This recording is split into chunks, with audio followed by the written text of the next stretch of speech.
안녕하세요. 자, 기업자원 통합관리 시간입니다. 이번에는 5주차입니다. 자, 5주차는 첫 시간에는 일단 이론을 먼저 나가려고 하고요, 선생님이랑. 두 번째, 세 번째 시간에는 실기 프로그램으로 수업을 나가려고 합니다. 아이큐브 하던 거 있잖아요. 어, 그래도 이론도 중간중간에 해야 돼가지고 이론 수업을 이번 시간에 나가겠습니다. 자, 여러분들이 아시다시피 기업자원 통합관리는 인사관리, 물류관리, 생산관리, 회계관리로 나누어지는데요. 우리는 기업자원 통합관리 파트의 기초를 배우고 인사관리 파트를 구체적으로 학습하고 있습니다. 77페이지 교과서를 같이 펴주세요. 자, 77페이지를 보시면 임금관리 파트를 볼 수가 있는데요. 임금이라는 거는 여러분들이 알다시피 월급이라고 생각을 하시면 돼요. 그래서 월급은 인생을 살아가는 데 있어서 너무나 중요한 부분이잖아요. 그쵸? 그래서 자, 이제 임금에 대한 거를 같이 보겠습니다. 기업이 종업원한테 공헌한 일에 대한 대가를 금전적으로 지급하는 것을 보상이라고 합니다. 자, 보상에는 좀 두 개로 나뉘어요.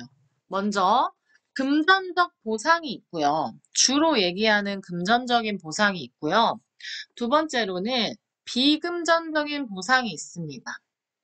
우리가 일반적으로 생각하는 임금은 금전적인 보상인데, 대가니까. 금전적인 보상인데, 실제로는 비금전적인 보상도 있습니다. 그래서 금전적인 보상에는 우리가 생각하는 주요 임금, 그리고 수당, 상여금, 퇴직금 등이 있고요. 비금전적인 보상에는 금전적인 게 아니더라도 보상을 해줄 수가 있단 말이에요. 그래서 여러분들이 흔하게 아는 승진, 복지, 교육 이런 것들이 있습니다. 금전이랑 상관없는 약간 직무 환경이랑 관련된 걸로 보상을 하는 것이죠. 그래서 임금 관리는 기업이 종업원한테 지급하는 임금의 금액이나 제도를 합리적으로 계획, 조직 실행하기 위해서 인사 관리를 하는 차원에서 하는 활동이에요. 임금을 관리하면 그 종업원들의 사기가 올라갈 수 있습니다. 이런 것들을 잘 관리를 하게 되면. 왜냐면 뭐 복지가 좋거나 임금이 좋으면 종업원들이 일을 하려고 하는 원동력이 생기니까요. 그쵸? 내가 좋은 대우를 받으면서 근무 환경이 좋으면 좋으니까요. 그래서 인사관리를 목적 달성에 기여하는 것으로 우리는 세 가지로 나누는데 임금 수준 관리가 하나 있고요.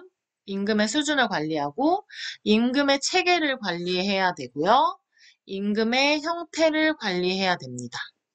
자, 요 부분을 조금 자세하게 하나씩 볼게요. 자, 먼저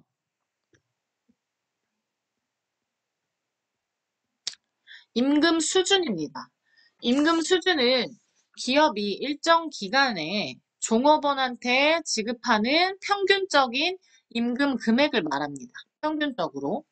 평균적인 그 수준을 얘기하고, 임금 수준은 종업원의 그 일하는 사람의 상황과 기업의 상황을 동시에 고려를 해야 돼요. 한쪽만 고려를 하는 게 아니라 동시에 고려를 해야 되고요. 기업과 종업원이 충분히 그 임금 수준에 대해서 협의를 거쳐야 됩니다. 그래서 협의를 거쳐서 결정을 하는 것이 좋아요. 그 교재 77페이지에 나와 있는 내용입니다. 그랬을 때 우리가 이 임금 수준을 결정하는 요인에는요, 세 가지를 여러분들이 이론적으로 알고 있어야 됩니다. 먼저 생계비, 지불 능력, 노동시장 요인이 있는데요. 자, 먼저 근로자와 그 근로자의 가족들이 생계를 유지할 수 있는 정도의 임금 수준이 돼야겠죠. 그래야지 그 근로자가 그 회사를 다니겠죠. 내 가족들을 먹여 살릴 수 있는 정도의 임금 수준이 돼야 되니까요. 그랬을 때 그 수준이 되는 임금이면서도 최저임금 제도를 넘는 그런 수준이어야 됩니다. 그리고 임금은 기업의 지불 능력 범위에서 결정되어야 합니다. 만약에 그 가족이 생계를 유지할 수 있는 임금 수준이라 하더라도 그 수준을 이제 지불 능력이 기업이 가지고 있어야 된다는 거예요. 그 지불 능력 범위 내에서 그 수준을 결정해야 된다는 거죠.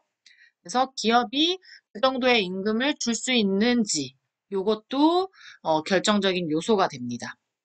또한 그리고 이제 뭐 노동시장 요인이라는 게 있는데 노동시장 요인 같은 경우는 그 다른 회사의 뭐 임금 수준이라든지 뭐 이런 시장 수준 있잖아요. 시장 경제, 노동력의 뭐 수요나 공급 상황이라든지 정부의 뭐 규제라든지 뭐 노사 간의 임금 뭐 교섭이라든지 이런 좀 부가적인 요인들이 있습니다.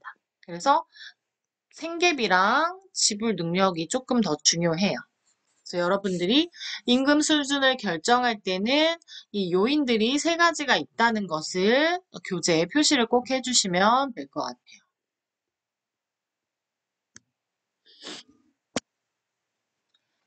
그 다음에는요, 임금 체계라는 게 있는데요. 임금 체계는 종업원 개개인한테 지급하는 임금의 항목이랑 그 항목을 산정하는 방법의 결정 기준입니다. 그래서 자, 이거를 두 개로 먼저 나누는데요. 임금 체계에서 기준 임금이라는 게 있고요. 기준 외 임금이라는 게 있습니다.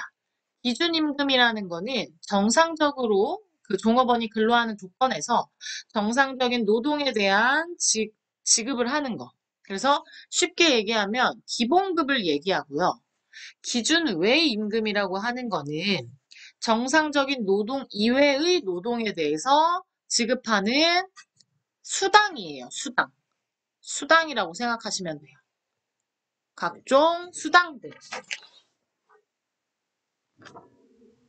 그래서 기준 임금이랑 기준 외 임금으로 나뉜다. 이걸 먼저 알고 계셔야 됩니다.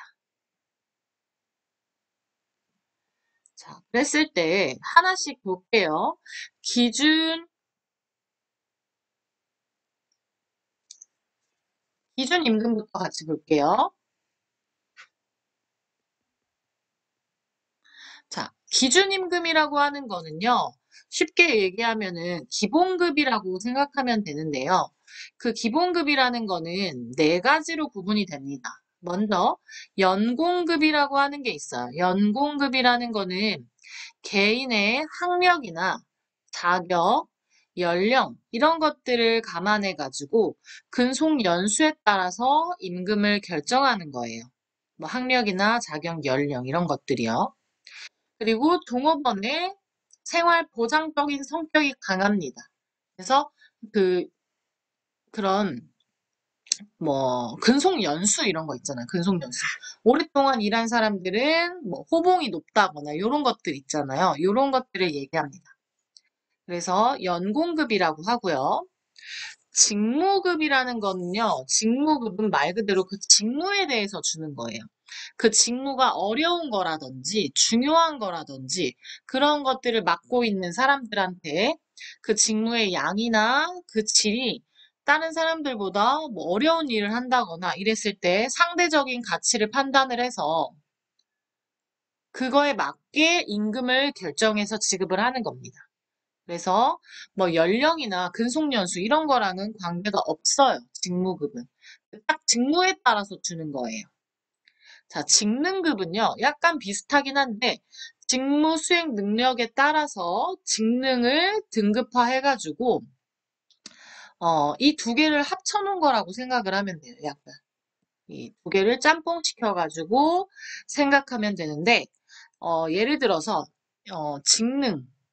직무라기보다는 직능 사원, 뭐 대리, 과장, 부장 이런 직급을 생각하면 될 것 같아요, 여러분들이. 직급에 따라서 좀 일이 어려워지기도 하고 뭐 이런 것들이 있잖아요. 그래서 약간 결충 형태다라고 생각하시면 됩니다. 그리고 자격급은요, 말 그대로 여러분들이 뭐 일을 할 때 그 무슨 자격증이 있다거나 그런 내가 특별한 면허가 있다. 뭐 그런 기술적으로 뭐 그런 게 있다라고 했을 때 그 사람한테 차등으로 지급하는 그런 차이를 두는 거예요. 임금의 차이를 자격에서 두게 되면은 그 종업원들이 그 자격이나 이런 걸 얻기 위해서 노력을 하게 됩니다. 그러면은 기업 내에서도 발전이 계속 생기겠죠. 사람들이 노력을 하니까. 그래서 자기 발전의 동기가 됩니다. 그래서 연공급, 직무급, 직능급, 자격급 이런 식으로 기본급을 구분할 수 있어야 합니다. 그래서 내용이 조금 헷갈릴 수 있지만 어려운 내용은 아니기 때문에 여러분들이 충분히 외울 수 있다고 생각을 하고 있어요, 선생님은. 자, 다음 거를 같이 볼게요. 기준외 임금이 있었잖아요. 기준외 임금은 구체적으로 보면요. 법정수당이랑 임의수당이라는 게 있는데 법정수당은 법정 시간을 초과해서 근무하는 경우에 지급되는 임금이에요. 그래서 근로기준법에 뭐 하루에 뭐 8시간 뭐 이런 식으로 정해져 있는데 그거를 초과해가지고 근무를 했을 때 여러분들한테 지급되는 임금을 얘기하는 것이죠. 그리고 임의수당이라고 하는 거는 뭐 예를 들어서 일단 여기 보면은 뭐 아까 말한 대로 연장근로수당, 야간에 일한 거, 휴일에 일한 거, 연차, 뭐 산전, 뭐 이런 것들 이런 거에 대해서 법정으로 주는 수당입니다. 임의수당 같은 경우는요, 이제 합의에 의해서 지급하는 수당인데 직책수당, 뭐 가족수당, 뭐 특수작업수당, 기능수당 이런 것들은 뭐 특별한 자격이나 뭐 기능이 있을 때, 뭐 특수한 작업을 할 때, 뭐 이런 거에 대해서 임의적으로 이제 수당을 주는 거예요. 그래서 기준임금이랑 기준외 임금이 있는데 기준외 임금은 수당이라고 생각하면 조금 쉽다. 이렇게 생각을 하면 되고요. 자, 그리고 나서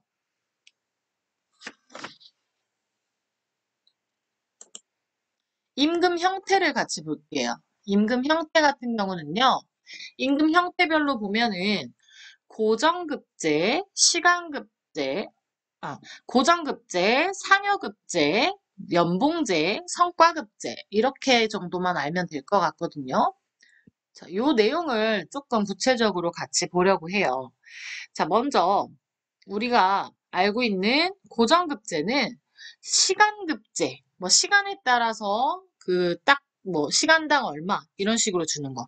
아니면 1급제, 뭐 하루 일했을 때 얼마 주겠다 이런 거. 주급제, 월급제. 그런 시간에 따라서 계산을 하는 거예요. 보통은 월급제죠. 보통에는. 그리고 시간을 계산 단위로 해서 주는 거를 고정급제라고 하고요. 연, 어, 상여급제는 그 기본급에 대해서 일정한 비율로 산정한 금액을 추가적으로 상여급으로 줄 때를 상여급제라고 합니다. 연봉제는요, 근로자의 능력이나 성과, 공헌도를 평가해가지고 그 계약을 하는 거예요. 어떤 사람을 이제 뭐 우리 회사에 계약을 하고 싶은데 이 사람이 이제 뭐 능력이나 공헌도를 높아. 그러면은 그걸 평가해가지고 우리 회사에 일하면은 연간 임금액을 얼마로 주겠다. 연봉을 이렇게 해주겠다. 뭐 이런 식으로 막 그런 거 막 나오잖아요. 이런 것처럼 연봉을 협의해가지고 지급하는 형태입니다. 성과급제는요, 근로자의 작업성이나 노동 성과에 따라서 성과급을 산정해서 지급하는 형태입니다. 일단 용어들만 조금 구분해가지고 알고 있으면 될 것 같아요. 자, 교재는 지금 교재 같이 보면서 표시를 해주셔야 돼요. 교재에 다 있는 내용이기 때문에 교재는 거기 80페이지를 펴주세요. 80페이지. 자, 근로시간과 임금을 볼게요. 근로시간과 임금. 자, 근로기준법이라는 게 있잖아요. 여러분들이 취업을 하거나 일을 하게 되면 근로기준법이라는 게 있는데 근로자의 근무 시간은 우리 다 알고 있지 않나요? 1일 8시간입니다. 1일 8시간 뭐 예를 들어 8시부터 일했으면 4시 이런 식으로. 그래서 일주에는 40시간을 넘으면은 안 된다는 근로기준법이 있어요. 근데 당사자의 합의로 인해서 일주에 12시간은 연장해서 일을 할 수가 있습니다. 뭐 연장이라고 하는 거는 뭐 야간 근로 이런 거. 그랬을 때, 밤 10시부터 뭐 오전, 새벽 6시까지 이 사이에 일하는 것들을 얘기해요. 그래서 뭐 휴일에 근무한다든지 이런 것들은 이제 연장 근무라고 합니다. 그랬을 때 이렇게 이제 그런 법정으로 정한 것 이상으로 일을 하게 됐을 때는 통상임금의 100분의 50이라고 하니까 2분의 1을 가산하여 이상으로 지급을 해야 됩니다. 그래서 임금 그 비율에서 2분의 1을 가산해서 지급을 해야 돼요. 자, 이랬을 때 여러분들은 복리 후생도 알고 있어야 됩니다. 복리 후생도 같이 볼게요. 자, 복리후생이라는 거는 종업원이 일과 관련해서 직접적으로 연결되지 않은 간접적인 보상을 얘기하는데요. 만약에 아까는 임금으로서 뭐 연장 근로를 하면 돈을 더 주고 뭐 밤에 일하거나 휴일에 일하면은 돈을 더 주는 걸로 보상을 할 수 있겠지만 또 다른 방면으로는 간접적인 복리후생으로서의 보상을 할 수가 있어요. 그래서 복리후생으로 보상을 할 경우에는요, 회사에 대한 불만이 줄어듭니다. 그리고 거기서 일하고 싶어 하는 동기부여가 올라갑니다. 그래서 법정 복리후생에는 뭐 4대 사회보험제도나 퇴직금 제도 또는 유급휴가 제도가 있고요. 법정 외 복리후생에는 뭐 이제 그런 회사에 있는 뭐 편의시설, 뭐 운동시설, 뭐 오락시설 이런 것들이 좋은 회사들이 있잖아요. 그런 회사들이 굉장히 인기를 많이 끌고 있습니다.